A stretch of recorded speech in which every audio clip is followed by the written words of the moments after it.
Hi, I'm Dana, and it's time for this week's question, and it comes from Victoria. And she writes, I have a 3-year-old who's gotten into the habit of coming into our bed around 5:30 and having a sippy cup of milk. I don't mind the snuggles, but I would like him to sleep later in his own bed. I know it's the milk that's getting him up, but he loves milk. How can I get him to stay into his own bed and end this bad habit? Okay, so that's a good question, and there was quite a few questions around 3-year-olds coming into bed either halfway through the night or too early in the morning. So one great tool that I use with my own children and I recommend to all my clients is something as simple as a clock. You get yourself a digital clock, big enough that they can see the numbers, and then you're going to duct tape over the minute numbers so all your child can see is the hour. And then you're going to start talking about the number 7.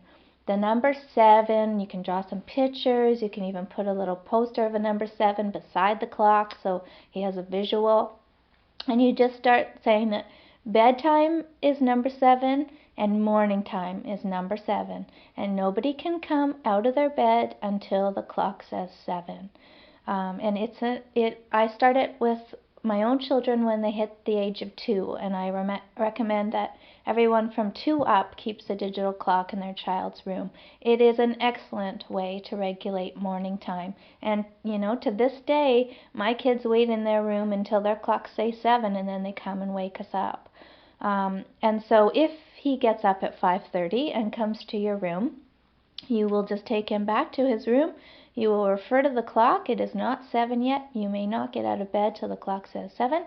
And you keep doing that and doing that and doing that until his clock says 7. And then you can let him get up. Because he's 3, you could try a reward chart.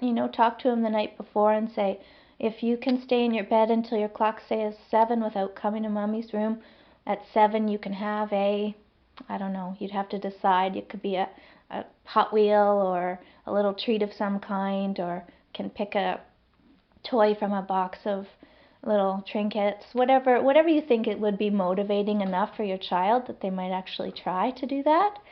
And the milk, I would just get rid of the milk altogether. You could just tell them you can have milk at 7, not until the clock says 7. And again, a rule is only a rule if it's a rule. Okay, so you can't budge. If you've said he can't get out of that bed until his clock says 7, then you absolutely cannot budge. It has to be 7 every single day. Okay, basically till he moves out. That's the rule. If you want, you can set it a little early. If you find that 7 is just too big of a jump to start off with, you could set it for 6:30. Just set it a half an hour early so that at 6:30 it reads 7 on his clock, and you can start there. And then as he gets better at this, and you can work your way down back to the real 7. But that is a great way to keep him in his own bed. And you can expect that he's going to challenge you a little bit on this because he's 3, and it sounds like he's had his own way around this for quite a while now. So you can expect a little bit of pushback, but again, you get up, you take him back to that room as many times as it takes until his clock says 7. And you'll find that it really does, I always say it works like a charm, because it really does. The clock is one of my favorite and works best tool that I have. So I encourage you to start tonight with that. Okay, thanks a lot for your question. Sleep well.